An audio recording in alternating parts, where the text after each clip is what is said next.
Ny asan'ny samifinina zany ndraiky ny samifinina dia mitarika na mandrindra ny ady amin'ny famotsim-bola, ny famatsim-bola ny fampiororona ary famatsim-bola ny fanapaharihana fitaovam-piadiana mahery vaika. Ao anatin'izay ny samifinina dia mandray anjara na manampy amin'ny ady amin'ny kolikoly amin'ny alalan'ny fitsirihana ny vola maloto na harena maloto azo avy amin'ny kolikoly. Zay zany ampahany kely anatin'ny andraikitry ny samifinina. Fa amin'ny ankapobeny dia tena hoe mitarika mandrindra ny ady amin'ny famotsim-bola sy ny financement du terrorisme ny andraikitry ny samifinina.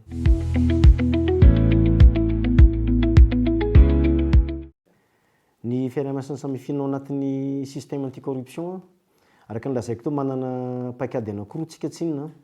Ny paikady adina amin'ny kolikoly ny ray, dia paikady aty amin'ny fiadivana amin'ny blanchiment sy ny financement du terrorisme ny anankiray. Dia ny andraikitry ny samifinina, fiarah-miasan'ny samifinina amireo tsotra. Ny samifinina dia sampan-draharaha mpikaroka vaovao. Dia vaovao ara-bola, zay ngamba ny ilazako anazy hoe renseignement financier no asanay. Zahay zany rehefa mahazo ohatra vaovao avy any amin'ireny banky na institution hafa reny, dia mitrandraka ka mahita zay fa tena mampiahy tokoa ilay vola mifamezivezy ohatra na ilay fividianana harena, dia mandefa zay any amin'ny fitsarana miady amin'ny kolikoly na any amin'ny bianco sy ny sisa. Any amin'ny lafiny famerenana amin'ny fanjakana koa ny harena azo amin'ny tsy ara-drariny, dia manampy koa zay amin'ny fitiliana hoe iza daholo ny harena tokony ho averina amin'ny fanjakana, dia manampy ny agence de recouvrement des avoirs illicites koa ny samifinina amin'izay fotoana izay.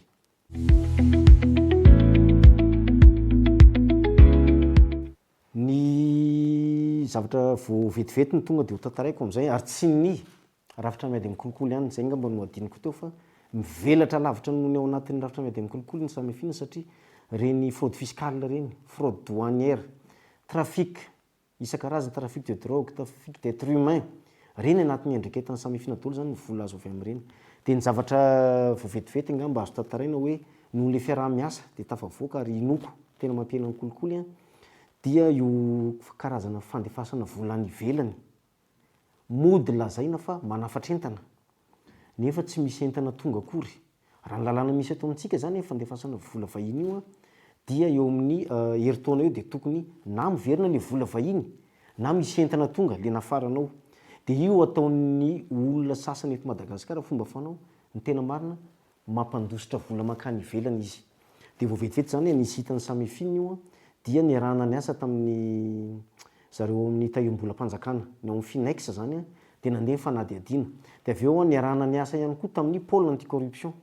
Dia amintsika amin'ny teny zao misy olona tafiditra any am-pony zany, ary le kolikoly tao anatiny tsina niahiahina zany le mpiasa tao amin'ilay institution financière anankiray ho ndray tsikombakomba tamin'io, satria efa fantany le izy fa hafahafa. Samifinina efa mandefa taratasy foana hoe lazao zay raha misy zavatra ohatran'izao, dia tsy nampilaza izy dia inoko. Fa raha nandray kolikoly mpiasan'ny institution financière anankiray io, mety tsy hanao tsony le ambiny hafa satria anisan'ny voaroero hita anatin'izany zavatra zany izy.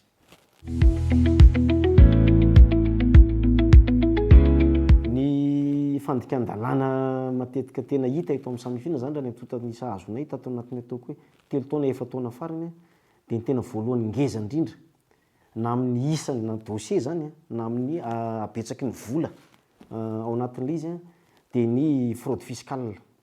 Zany hoe tsy fandoavan-ketra io na fialana amin'ny fandoavan-ketra. Ohatra zany koa ny ao amin'ny fanafarana sy fanondranana entana, manaonao fraude any amin'ny douane any.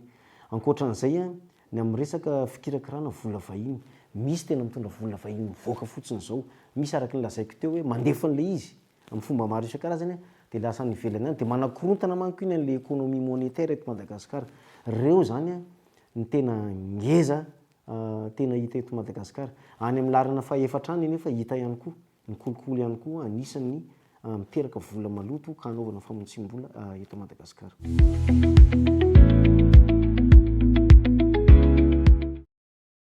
Ny crime organisé dia karazana fandikan-dalàna zany izay misy fanomanana ary misy karazana inona lazako anazy, vondron'olona miaraka miketrika an'izy ary maharitra an'izy karazana antonasa. Atao hoe crime organisé, ohatra amin'izany zao ohatra ny trafic de drogue, tsy vitan'olona anankiray zany, tsy maintsy misy maromaro ao mety mampiditra sampandraram-panjakana mihitsy anatin'le izy na société privé anankiray ohatra koa ny trafic d'être humain ny fanondranana olona tsy ara-dalàna sy ny sisa io tsy maintsy organiser ohatra fakarakarana passeport fakarakarana visa tsy vitan'olona ray zany ny fandefasana anazy fangalana billet d'avion misy olona be deaibe ao anatiny zay ny atao hoe crime organisé ary misy karazana fandrefesana mihitsy io indicateur hoe indicateur du crime organisé mivoaka isan-taona ao anatin'io zavatra io anatin'ny crime organisé ny kolikoly ny blanchiment sy ny sisa rehetra crime transnational dia mora kely ama transnational anazy tsy ao anatina fitsarana anankiray tsy anaty firenena ray zany fa misy firenena roa farafakeliny misy ilany amin'ilay fandikan-dalàna atao eto Madagasikara dia ny ilany mety any Maurice mety any Afrique du Sud mety any France zay ma transnational anazy crime transnational organisé zany hoe sady organisé izy no transnational mety azotsika raisina ohatra amin'izany ohatra ny asa fampirorona manomana an'le izy vaovao tamin'ny herinandro any Kenya zao nandefa fanambarana ny ambassade amérikana hoe aiahina mety misy acte terroriste dia hoe ny teratany amérikana nomeny toromarika hoe tsy mandeha amin'ny toerana be olona aloha anatin'ny andro vitsivitsy any Kenya zay atahoran'izay zay zavatra zay nefany mety miainga avy any Syrie ohatra le olona le Al-Qaïda raha Al-Qaïda le izy dia mandefa olona te Madagasikara izy makaty ny volany alefa anatina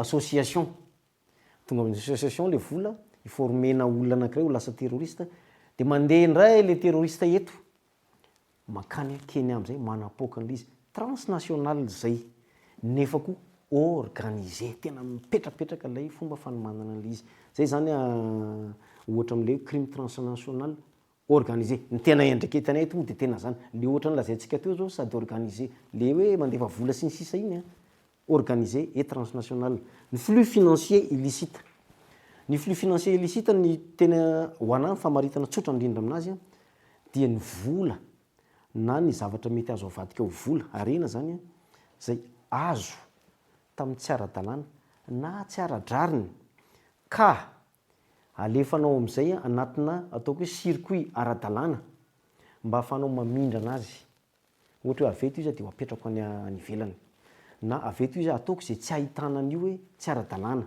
dia raha mame ohatra zany vokatra kolikoly rehefa alefanao iny dia lasa efa flux financier illicite iny ohatra io vola hoentina mamatsy vola ny fampirorona io vao mifindra iny vao misy mouvement dia zay flux zay zany illicite ohatra ny évasion fiscale ny évasion fiscale manaraka lalàna izy ara-dalàna fa kosa mandositra n'ilay politika fiscale antsika dia reny le alefa makany amin'ny paradis fiscale reny tafitra anaty flux financier illicite zany ny produit na évasion fiscale ny fraude fiscale raha teo mafraude anazy dia efa fandikan-dalàna dia tafitra anatin'ny flux financier illicite zay zany no hitako hoe mora nazavana ny flux financier illicite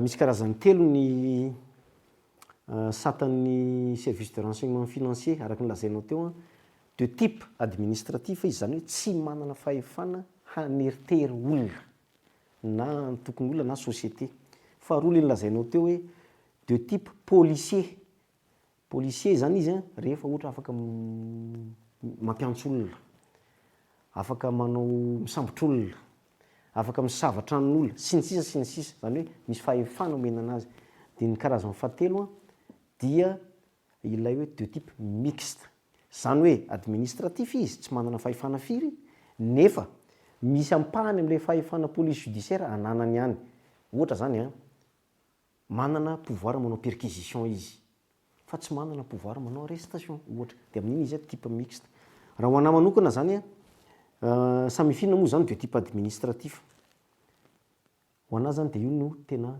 mety antony dia zao rehefa de type administratif zany ilay service de renseignement financier dia mangingina be ny asany dia tsy taitra le mpanao ratsy tsy taitaitra izy dia miena le vigilanceny koa anafenany an'la asa ratsy ataony. Lafiny faharoa, rehefa izy koa de type administratif ohatr' zao miena ny intervention. Ianao mantsy rehefa manomboka mampiantso olona de iny olo iny tonga de miazakazaka am'izay fantany any sy ny sisa sy ny sisa. Ho anay zany zao tsisy olona atsonay zany tsy de milamina be tranquille samifina manao ny asany. Zay zany lafy tsara faharoa am'le izy tsy manana an'io fahefana io. Fahatelo, raha vao mena an'le fahefana police judiciaire izy de lasa miasarotra ny pitsopitson'ny paikady. Zany hoe lasa compliqué ny procédure. Lasa hiandry ny avocat an'ty olona ty zao fa am'zao izy administratif zao zany maivamaivana kokoa ny fampianana an'izay fahefana nomena anazy am'ma administratif anazy. Ho anazy zany io ny tena tsara indrindra. Raha ohatra moa mety misy, satria misy fotoana ny olona mangataka an'izany, nisy ministra resaka tamiko tena nyteny hoe tsy aleo ve nareo atao lasa de type policier, omena fahefana nareo de memoro de namaly efa misy bian koa io raha kolokolo le izy, efa misy polisy ny anao ankety an'izany raha ohatra ka trafic de drogue le izy, fa aleo samifina hijanona ho service de renseignement ohatran'izao de type administratif.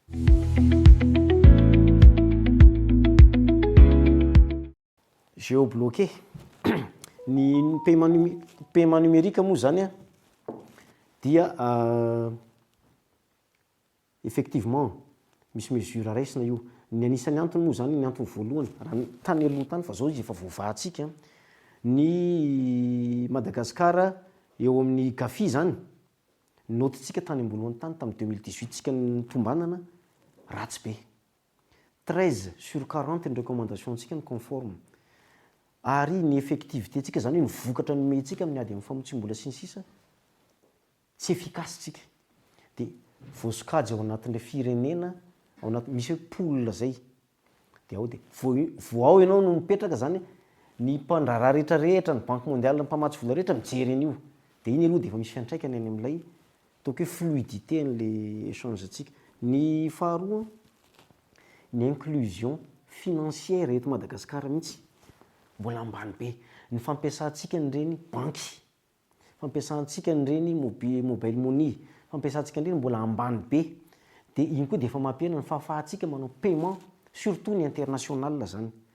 Ny fahatelo misy an'le ataontsika hoe tsy haiko mandika anazy amin'ny teny gasy, ny actif virtuel sy ny prestataire de service d'actif virtuel, zany hoe io paiement électronique io amin'ny ankapobeny.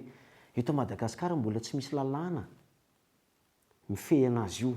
De rehefa mbola tsisy lalàna mifehy anazy ianao, ny firenena hafa efa manana, de tonga de voasokajy ao anatin'le pays à risque. Zany hoe tonga de tsy de tsara miserasera amin'io satria sao de lasa misy vola maloto ao. Anisan'ny banga be eto amintsika zany zao ny lalàna ifehezana an'io actif virtuel sy prestation de service d'actif virtuel io. Zay no anisan'ny antony tena ngeza mahatonga an'io. Marina fa raha nitombanana antsika tamin'ny taona 2024 de tsy afaka nitombanana tamin'io tsika satria tsika mbola tsy nampiasa an'io tamin'izany. Am'izao nefa tsika efa be dia be mampiasa. Efa misy eto fintech reny, financial technology, efa misy société manao izy eto. Fa mbola tsy tena misy an'izay lalàna zay de lasa tsy voara-maso zany zareo de atahoran'le olona miserasera amintsika sy mandraraha amintsika zany sao de vola famotsim-bola na financement du terrorisme le alefantsika any amin'zareo. Zay no anisan'ny antony mahatonga antsika hoe géobloqué.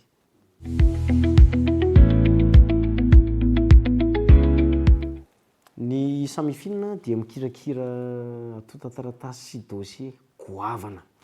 Hatramin'ny tantanako ny samifina mantsy de tsy manao afa-tsy ireo dossier goavana zay.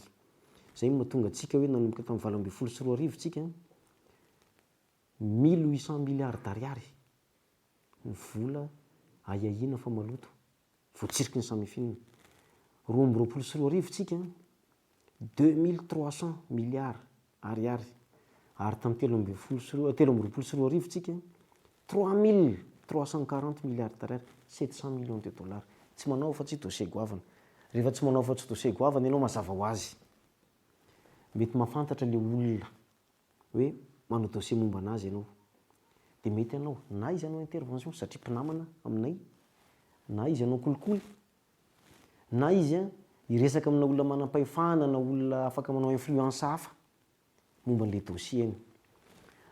araka ny teneniko teo a mangingina be ny asanay tsy de misy an'izay aloha nefa kosa olombelona ny miasa ato mety misy ihany ny kolikoly mety misy ihany ny ataoko hoe fakapanahy mahazo an'le mpiasa zao ny ataonay eto amin'ny samifina voalohany a ary voasoratra ny lalàna ny fikarakarana ny dossier atao amin'ny samifina dia vao miditra ny déclaration d'opération suspecte de collège zany hoe olona maromaro collège de directeur no hiprésentena an'iny de mamaky de midélibéré hoe ty mety misy famotsim-bola marina ohatra dia ndao anaovana fikarohana ity a tsy misy an'izany aleo aprimina ity tsy misy fa ohatra hoe fraude fiscale aleo alefatsika any amin'ny sampandrarany etra collège ary eo amin'ny collège ao a DG no mitarika an'io fa tsy hevitra DG voasoratra zany a fa tena délibération le izy de mandeha ny fikarohana ataon'ny analyste anay a rehefa mifarana koa le analyse financière zany de miverina ao amin'ny collège io koa le dossier de mbola mandinika koa hoe voangona ve ary le eritreretina fahopirofo ahafahana mandefa anazy any amin'ny pôle anticorruption ohatra na any amin'ny sampandrarany etra na any amin'ny bianco sy ny sisa de mbola collège raha tenao kolokolo zany de ireo directeur rehetra reo sy ny DG aloha mila anaovana kolikoly ny amaron'ireo zany aloha de efa anisan'ny sakana napetraka anankiray zay ny faharoa samifina de nanapa-kevitra haka an'le certification ISO 37001 mazava ho azy a certification fampiasa ny amin'ny secteur privé izy io zany rehefa certifié amin'io anao de hoe système de management anti-corruption SMAC fa zay samifina nanapa-kevitra ndao tsika haka an'io certification io rehefa certifié amin'io tsy nzay ny fomba fiasa na ny fitantanana ny olona fotsiny ny fomba ficontrôlena ny traitement na dossier sy ny asan'ny olona zany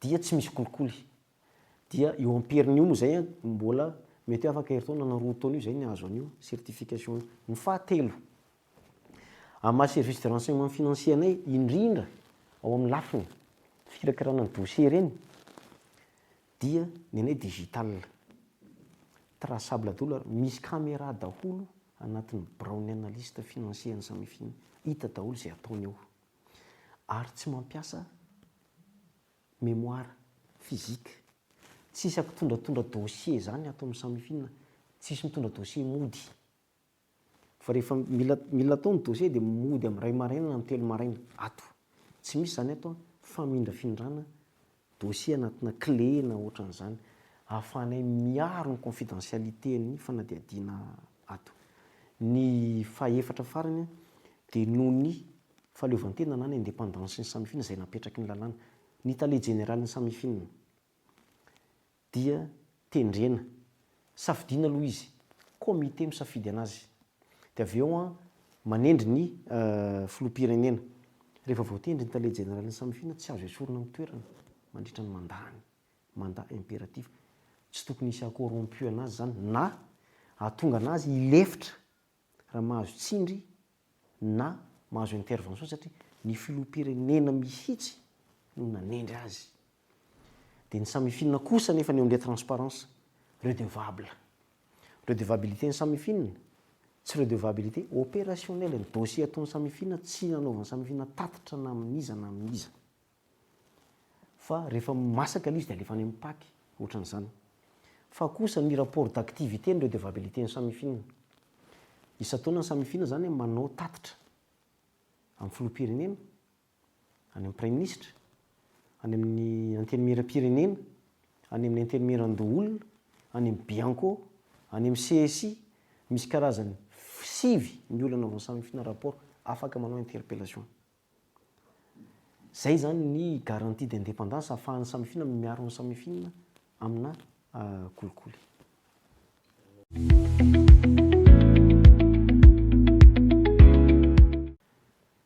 ny ataoko hoe défi na hoe zavatra raha ohatra ka voalatsika na voavatsika de miamora le ady amin'ny famotsim-bola sy ny famotsim-bola ny fampiorolona sy ny sisa voalohany indrindra de lay ataoko hoe fampidirana ny olona hampiasa ny canaux financier zany hoe fampihenana ny fikirakirana lela vola eto amintsika manko mbola be dia be vidy tomobile misy olona mividy tomobile 1 milliard de francs 200 millions d'ariary lela vola de iny tsy hita iny sakana be zany zay amin'ny fahafahana misoroka sy mahita ny fivezivezeny vola maloto. Ny faharoa, io resaka fananan-tany io ohatra sy ny zavatra ohatratra hoe mila enregistrement reny raha vitan'ny Madagasikara ny mametraka identifiant unique, efa manao an'izany ny fitondram-panjakana zao, efa be dia be nahazo identifiant unique, tsy mivoatsony na numéro fiaranao zany de iny sy ny sisa. Iny koa manamora an'ity satria tonga de mora fantatra hoe ianona iny nanao an'izao tariny, tonga de mora digitaliser titre ny taninao iny ny ao anatiny eo. Mividy tany le olona zany tonga de hita raha ohatra ka voaentana sy voara-maso hoe zay tsy manao enregistrement ny taniny any amin'ny domaine koa de enjehana. Fa zao moa tsisy fanenjena zany de lasa miafina any amin'ireny izy de sarotra ny mahita anazy satria tsy enregistré. Ny ataoko hoe défi manaraka de transparence des bénéficiaires effectifs. Ny bénéficiaire effectif de ny olona olombelona izay tompony izy na mifehy sy mibaiko an'ireny société ireny. Zany hoe de amin'ny société écran ny resaka eto. Ny olona le lazaiko teo manao fraude fiscale, manao fraude douanière, manao an'ireny constitution d'avoir à l'étranger mandefa vola reny société ny anaovany azy. Atsanga le société rakoto androany de rehefa lasa le volamena de tokony misy vola miverina zany eto Madagasikara. Ravana le société rakoto de mitsangana indray société rabe de volamena indray ny ataony lavanila de manao an'izay hoe tsy hita mihitsy. Rehefa tonga amin'izay ny fanadihadiana hitan'ny samifina ihany le izy, tonga any le mpanao fanadihadiana ay le izy zavatra tena misy ny raha zaiko pitariposy avetsy amin'ny fokotany X no voasoratra ao anatin'le dossier hoe tompon'le société de tsy hita zay olona hoenjena mpandoavana volam-panjakana. Io zany le hoe bénéficiaire effectif, olombelona le izy. Efa mipetraka zany zao eny amin'ny sampandrarahany hetra, efa nivoaka ny lalàna, efa nivoaka ny décret hoe ao amin'ny sampandrarahany hetra ny atao hoe registre centralisé de bénéficiaire effectif. Eo an-dalany mametraka anazy tsara antsika zao raha vao tafapetraka io. Miena prévention no lazaiko, miena dissuasion zay fa voasoroka koa le fibilabilana miala ny ara-dalàna io voasakatsika ny volantsika tsy ho any ivelany. Be dia be ny harena Madagasikara tafatsoaka ny ivelany hitana eto. Voasakatsika tena zavatra ngezabe zay. Ary raha mandeha fanadihadiana de hita le olona hoe ity le rakoto mpanan-karena tena nanao an'io fa tsy le pitariposy tery. Zay koa zany zavatra ngeza be ao anatin'ilay izy. Ny manaraka ny ataoko hoe fanaraha-maso, supervision. Mila supervision reny institution financière reny amin'ny fametrahany an'ilay paipaikady rehetra ahafahany misoroka hoe lasa izy no andalovan'le vola maloto. Ohatran'izany koa ny any amin'ny avocat misy reny tsena mahita notaire. Misy acte tsy maintsy ilana notaire. Reny zany mila supervisena ahafahana misoroka sy mahita raha ohatra ka misy zavatra tsy mety. De efa voapetraka tamin'ny décret koa tamin'ity taon'ity hoe ny ministère ny fitsarana miahy ny huissier, ny notaire, ny avocat sy ny sisa. Ny samifinina reny agence immobilière, concessionnaire de voiture sy ny sisa, banque centrale, ny institution financière rehetra. Ny fametrahana an'io tena mandeha tsara zany zao ny tena ataoko hoe défi ngezabe satria vao manomboka tsika zao de atontotsika amin'io daholo koa zany ny moyen de ataoko tena hoe Madagasikara anisany firenena mahasarika mpampiasa vola nefa koa ny vola miasa eto na ny vola efa tombotsoa eto tsy mandositra ny fomba tsy ara-dalàna any ivelany any. Momba ny fiaraha-miasa amin'ny any ivelany amin'ny lafiny ady amin'ny famatsim-bola sy ny famatsim-bola io de araka ny teneniko teo be dia be ny vola hitantsika eto lasa fotsiny any amin'ny tsy ara-dalàna. Rehefa lasa any manko izy sarotra mamerina azy. De ny ilana an'ilay izy misy lafiny roa fiaraha-miasa amin'ny any ivelany. Ny ray le fiaraha-miasa tsy manaraka n'ilay diplomatie. Zany hoe tsy entraide judiciaire. Iny manko mila mandalo fitsarana, makany amin'ny ministère ny fitsarana de makany amin'ny ministère ny raharaham-bahiny. Zay vao makany amin'le firenena. Fa fa misy fiarah-miasa tsy manaraka an'izay na coopération informelle.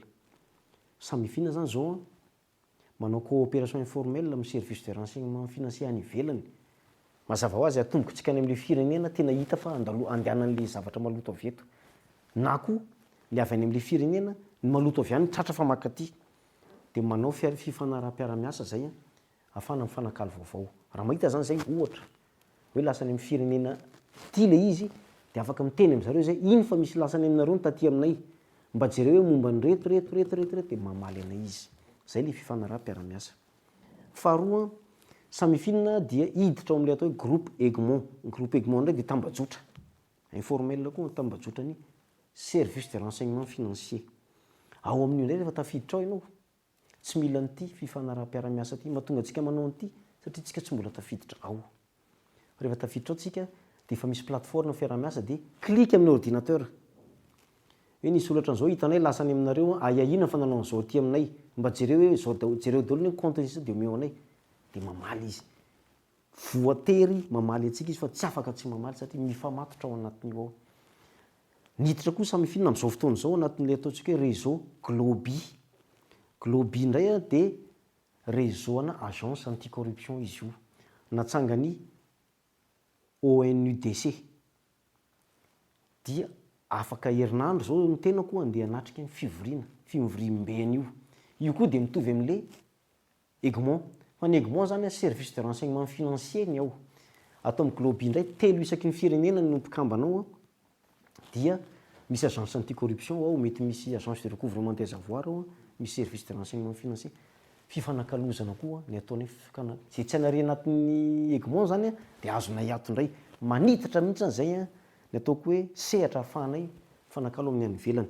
Ny faharoa moa dia tsika ohatra hoe manasony an'ireny convention internationale momba ny coopération internationale reny dia efa tafiditra amin'ireny Madagasikara dia reny amin'izay rehefa avy eo manamora hoe averenao aty aminay amin'izay ary ohatra ny bois de rose nay lasany aminareo iny, averenao aty aminay le volamena lasany aminareo tratrany iny, averenao aty aminay le gidro maki lasa iny ny ilanan'le izy.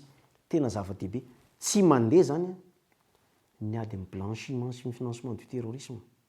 Eny na niady amin'ny kolokolo raha ohatra ka mareforefontsika amin'ny coopération internationale satria araka ny teneniko teo transnational organisé daholo ny ankamaroan'io zavatra io. Tsy afen'le olona eto izy fa alefany ihany. Zay ho sitrahany eto ihany no tazominy eto.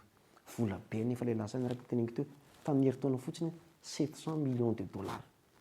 Eritrereto fa raha 300,000 na hoe ny ampahatelon'izay fotsiny nge miverina ny fanjakana na voasakatsika tsy nandeha tany manana 250 millions de dollars zany ny fanjakana ao amin'ny caisseny ao anatin'ny herintaona raha mandeha tsara ty asa ataonay ity.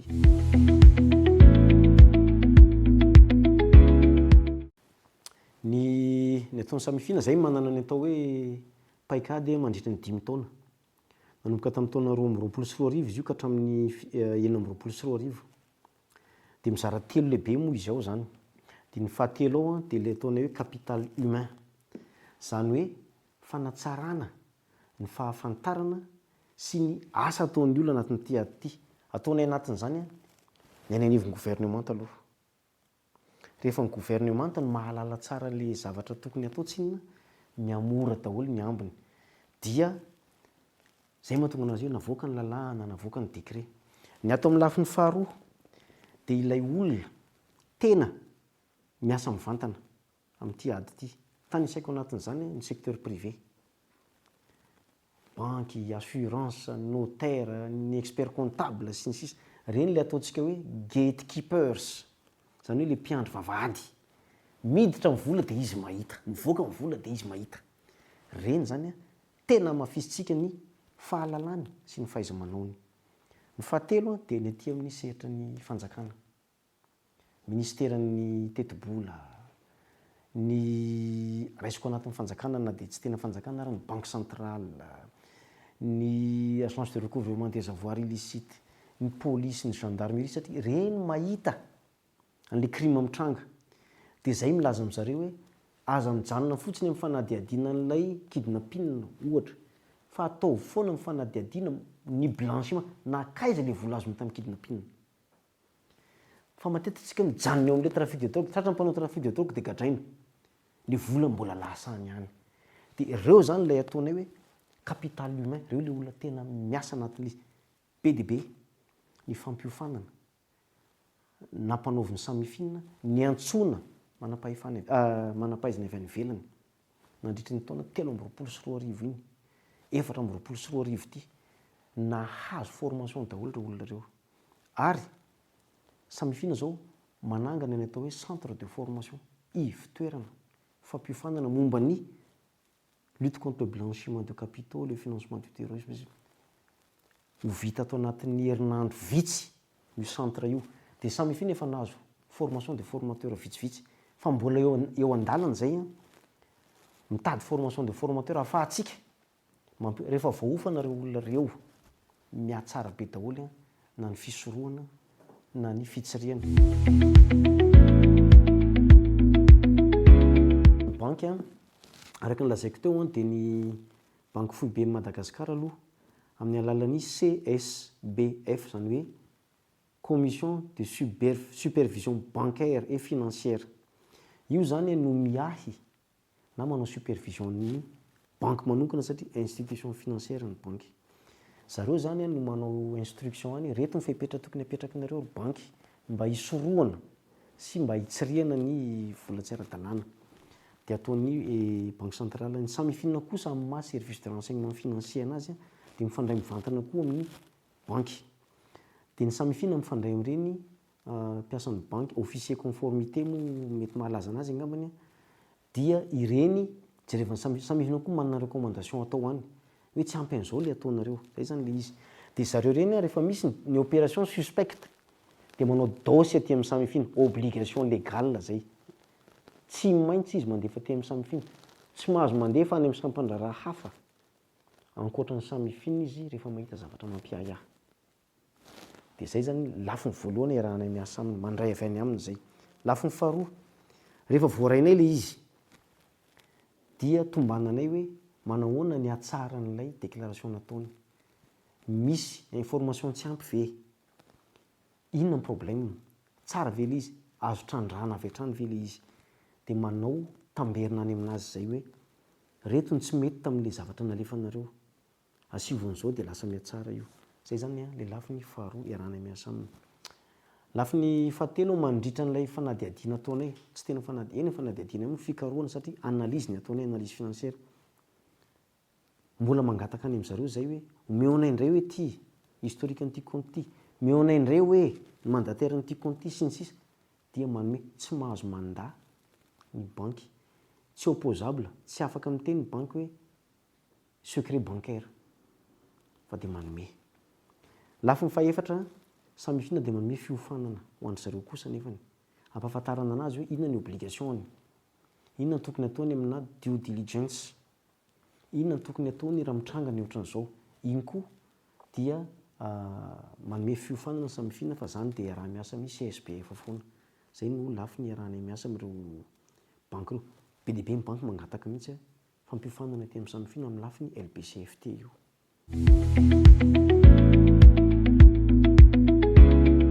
Roa no fiantraikan'ny lazaiko na telo. Ny voalohany, ny kolikoly io dia miantraika toy ny hetra.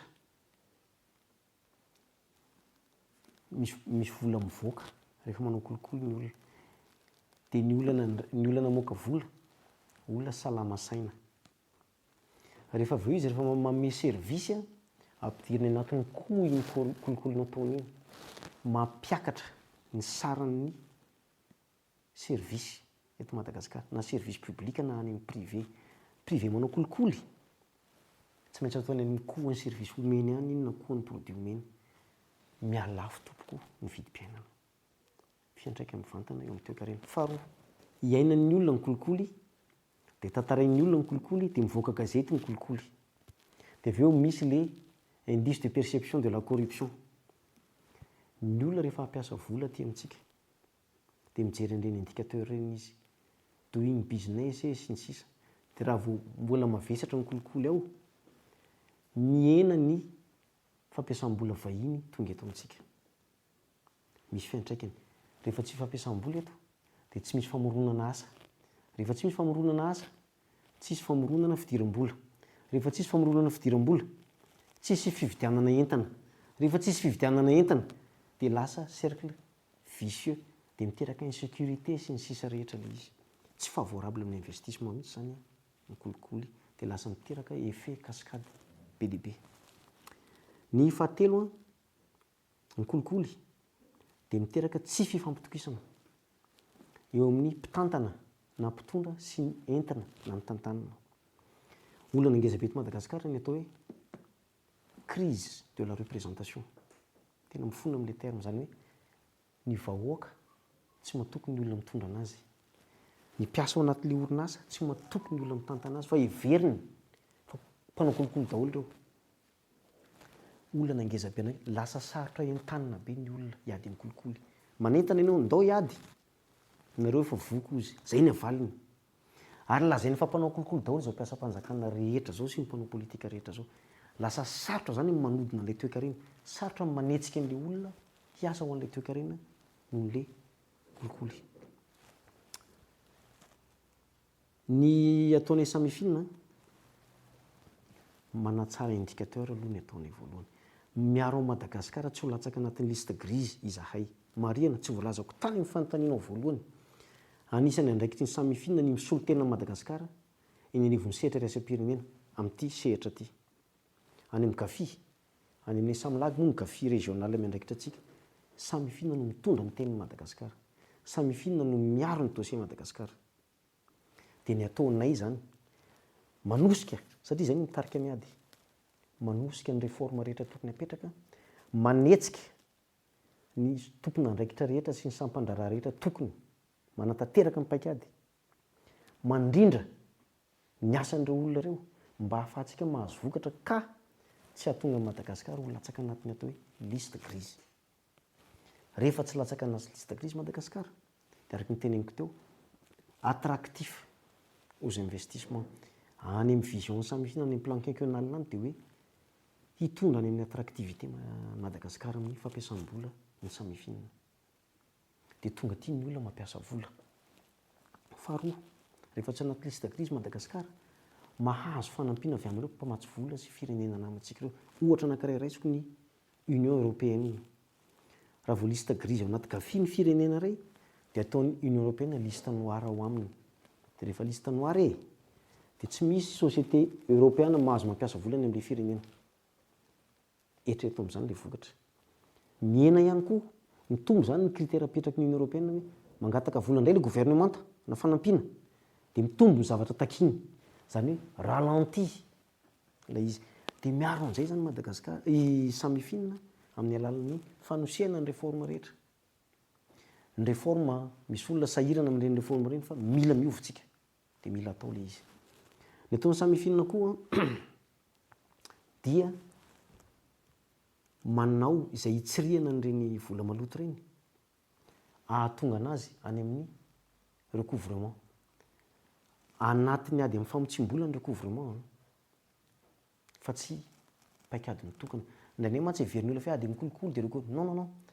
Ady amin'ny famotsim-bola ny tena misy amin'ny recouvrement io, zany ampahany ao anatin'ny ady amin'ny famotsim-bola ny fampioroana, ampahany ao anatin'ny ady amin'ny famotsim-bola ny recouvrement des avoirs illicites. Raha voatsirika ny samy film daholo ilay ohatra nomeko teo 700 millions de dollars dia samy film manao izay hanatsarana ny mécanisme rehetra any amin'ny enquête izay atao momba an'iny, any amin'ny fanasaziana an'iny sy ny famerenana amin'ny fanjakana. Roa ny tombontsoa. Voalohany, misy ny fidiram-bola mpanjakana. Faharoa, mihamaleny ny criminel satria tsy manam-bola intsony izy. Izay koa zany anisan'ny asa ataon'ny samy film mba hampiodiana, hampisy fiantraikany amin'ny toe-karena. Tsy lafo ny kolikoly ihany zany lazaiko, fa ireo fandikan-dalàna be dia be ireo zany dia izay no andraikitra raisin'ny samy film.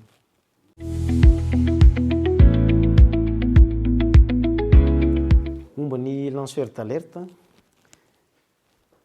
ny lalàna mihitsy no efa miaro ny lanceur d'alerte. Ao ny loi anti-corruption, ao ny loi anti-blanchiment.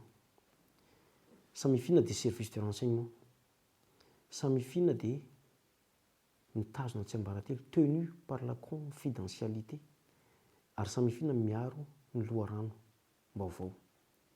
Samy film tsy midénoncer, tsy midivulguer ny source. Zay aloha zany politikanay voalohany. Faharoa, ny samifinina dia mandray anjara amin'ireny atrikasa reny fiketrehana momba ny fiarovana ny lanceur d'alerte. Dia samifinina anisan'ny tena manohana mihitsy hoe ilaina kosa ny fiarovana ny lanceur d'alerte. Nefa kosa mila avahana ny atao hoe lanceur d'alerte sy ny dénonciateur ary ny témoin.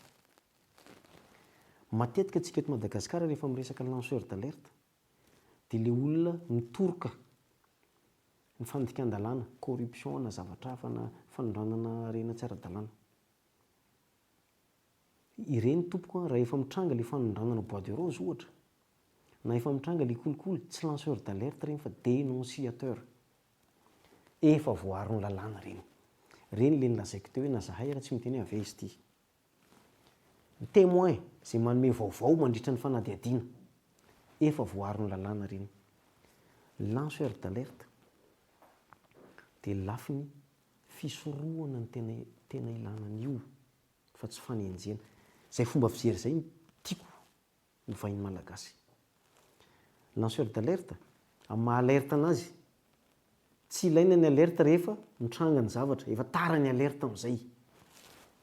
Raha mijery ny fiainana araka ny lazaiko tery amin'ny fankalazana ny andro afrikana momba ny ady amin'ny kolikoly, raha misy hanafika ny manjaka miadana, ny mpanjaka tamin'izany nge efa manana olona eny amin'ny tendrombohitra 12 mitsoka antsiva, reny le alerte. Mbola lavitra ny fahavalo dia efa fantatra hisy fahavalo ho avy e, dia miomana ianao hiatrika an'iny. Zay ny alerte. Tena mila arovana. Mame ohatra ao amin'ny secteur privé, hitan'ilay mpiasa anankiray, les sociétés iasany fa manao fraude fiscale, titan-drazana ilay mpiasa, te hidénoncer izy hoe tady anao fraude fiscale reto. Teneny ilay izy alohan'ny hitrangana. Ny olana raha voafantatry ny mpampiasa hoe ianao iny voarao, zay mbola tsy voapetraka eto amintsika. Zay mahatonga ny samifina manoana hoe avoay ilay lalàna manokana momba an'io. Mitovy amin'izany koa ny ao amin'ny fanjakana. Tia hanodikodim-bola le lehibe, hitan'le mpiara-miasa dia tia nosakanana dia alerteny. Dia ohatra mivoaka eny amin'ny radio le izy, tonga dia tsy hanao intsony le olona saika hanodikodim-bola. Zay le alerte. Nefa ny aoriana raha fantatry le lehibe fa rakotony nanao an'iny, atao indray izay analana an'iny ao na animbana an'iny ao. Tena mila arovana ilay izy satria nandray anjara tamin'ny fisorohana. Zay lafiny zay tsy ampy anatin'ny lalàna eto Madagasikara. Fa rehefa lasa mivadika fitoroka le lanceur d'alerte, iny efa misy lalàna miaro azy.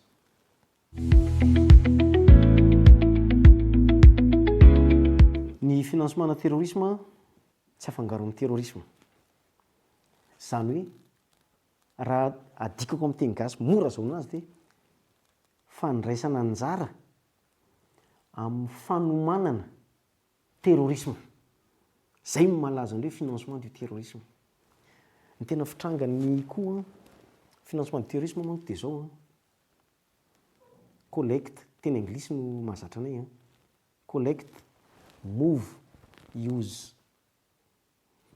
Angony le vola, afindrao le vola tsy ho fantatra hoe anaovana terrorisme io, ampiasao. Collecte be dia be ny fomba anaovana zareo collecte. Marihana fa ny vola anaovana financement du terrorisme tsy voatery ho vola maloto. Be dia be ny vola madio ao anatin'io. Resy lahatra ilay société ngezabe anankiray fa mila terenany Amerikanina tsy handray fepetra anakana ny produit avy any aminazy, dia mety mame vola izy hifinansiana terrorisme. Dia collecte zany mety reny crowdfunding no filazantsika anazy amin'ny internet. Azonareo? Dia rehefa move izy nefa sady collecte ihany, hawala. Asa nahinareo ny hawala? Za mipetraka aty Madagasikara, mananjanaka any Italia. Dia le hawala tsisy vola mifindra io fa contre valeur.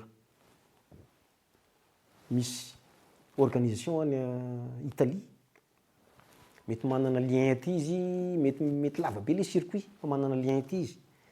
De za manome an'le vola aty, de le olona any manome an'le terroriste any. Zay le haoalà. Pratika mandeha be koa io am'izao fotoana zao. Mahatonga anay eo am'kafy mandinika ahoana ary le haoalà, tsy le haoalà ny olana. Fa raha ampiasain'ny groupe terroriste am'izay io, vetivety kely de misy acte teo satria 100 000 ariary ange de mahavita explosif e. De efa mahavita acte terroriste izy. Zay zany a fomba anangonana sy amindrana anazy. Avy eo koa le fandefasana vola be dia be aparitaka. Satria matetika seuil moa le ataon'ny olona. Hoe raha vao mihoatra an'izao de takinany reto, de ataony any ambanin'ny seuil. De mety ohatra hoe mandefa 100 millions d'ariary izy. Transaction 4000 transactions. Mandefa aloha zarainy amintsika folo le izy. Na olona 100 tsika zarany anazy de samy mandefa 200 millions 200 000 ariary. De tsy hita mihitsy iny. Avy eo nefa rehefa tonga any de samy retiré amin'ny banky le olona, de aterina lasa lela vola am'zay de rehefa miangona miverina lasa vola be. Le vola kelikely iny koa zany mila fanaraha-maso. Fa ampiasain'ny olona amin'ny financement du terrorisme. Be dia be zany ny karazan'ny fitrangana io tsara fantatritsika eto. Ny tena ampiasain'ny olona atahorana zany tsika moa tany mahantra. De rehefa tany mahantra ohatran'ny tony be dia be le association caritative, fikambanana mpanao asa soa. Fikambanana mpanao asa soa tsy volany ny ampiasainy mangataka izy. De ny atahorana zany le groupe terroriste manko manambola. De manova anarana izy de alefany tokoa le vola mankaty. Fa misy ilany amin'le vola miverina any aminy. Mandeha maka-ry de tonga any amin'le olana terrorisme. Azonareo iny no tena atahorana. De mahatonga antsika recommandation 8 ao am'kafy no miresaka an'io hoe mila jerena reny association reny, zany hoe organisme à but non lucratif ny filazana azy. Jereo reny zay mikirakira vola mamindra vola ihany ny resaka indray rehefa reny fa tsy don. Vola mifindrafindra. Raha mpandray vola sy mpandefa vola izy de tafiditra amin'le définition-n'ny kafy. De reny anaovana analyse des risques. De rehefa vita ny analyse des risques de fantatra hoe ireto ary zany no mahafeno fepetra mety marefo reto. De reny marefo reny am'zay no tenenina hoe reto ny mécanisme mila apetrakinareo rehefa mangataka fonds nareo. Reto ny mesure de transparence sy vigilance. Raha vao misy an'izao aza raisina le vola de dénoncé ty am'samifina.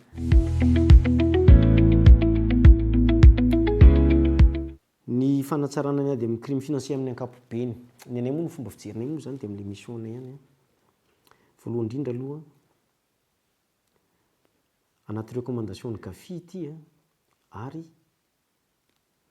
anaty lalàna ny statistika rehetra de tokony mankaty amin'ny samifina rehefa manodidina ny blanchiment, financement du terrorisme sy financement de prolifération des armes de destruction massive. Reny fanakalozam-bola reny tsy ny suspecta ihany tokony informer samifina. Reny vola entina déclarena any amin'ny douane reny tokony informer ny samifina. Sy ny sisa, sy ny sisa. Zay aloha lafiny anankiray tokony misy zany eto base de données nationale momban'ireny. Fanatsarana manaraka le fomba fiasa na hoe fomba fiarahana miasa. Rehefa tanteraka efa manomboka tsika zao mbola tsy tena tonga any amin'le ataoko hoe proportion ilaina. Rehefa manadiady ny sampam-panjakana anankiray de tokony manadiady blanchiment foana izy fa tsy mijanona amin'le zavatra hitany. Raha vao zay no tanteraka vetivety de mihena io satria nahoana? Vola. Vola. Vola foana ny tanjona. Ka rehefa any amin'le vola voakapoka tsisy manao intsony. Rehefa tratra izy alaivo daholo ny anazy. Na ny vola madio any aminy ary. Raha heverina izy fa nanao trafikana 1 milliard de francs, trafic de drogue. Rehefa natao ny fanadiadiana 1 milliard de francs zany le drogue hita eo. Natao fanadiadiana tsy manana afa-tsy milliard d'ariary koa izy fa ny 500 millions d'ariary tamin'io karamany alaina hatramin'ny karamany zany ny ady amin'ny crime financier zany ny ady amin'ny blanchiment tonga de présumé illicite koa na ny licite ary am'le volana eo mandra-pahafen'ny le vola tokony averiny amin'ny fanjakana zany fomba fijery zany mila vahana ny eto amintsika fa mbola be deaibe tsy manaiky an'izany zany nefa tena efa principe 2 milliards nataonao nitratrany aminao sisa 1 milliard nefa ianao mbola manana 1 milliard alaina hatramin'ny 1 milliard ara-dalàna iny iza ny mbola sa tsy maintsy misy ny sa fa efa miavitsy raha tena iady tsika de zay no atao eto zany rehetrarehetra zany tsy lalàna ntsony ny olana fanjakana antsika hoe nametraka ny lalàna fa le olona mampiatra lalàna mila manana n'izany fomba fijery zany zay mahatonga samifina mampanao an'ilay centre de formation satria zavatra vaovao zany amin'ny olona zavatra tsy mahazatra ahoana zany le tomobile nefa teo taloha de ahoana no alainareo ohatrany hoe vaovao tsy vaovao zany raha lamandy amidy ny tomobilinao angalana volam-panjakana ka ahoana raha ohatra ka blanchiment de tsy ho alaina koa everiny olona fa vaovao le izy fa tsy vaovao kory fa rehefa resahana atao amin'le anti blanchiment de ohatra misatra le olona mila manana zany fomba fizany vola le tanjona kapoy koa ny vola de tsy mahafinaritra ntsony manao le crime zay le izy rendre le crime risqué rendre le crime non rentable risqué satria mety mampigadra non rentable satria raha tratra eo anao na ny ara-dalàna azonao ary voa ny zanakao mihina fatina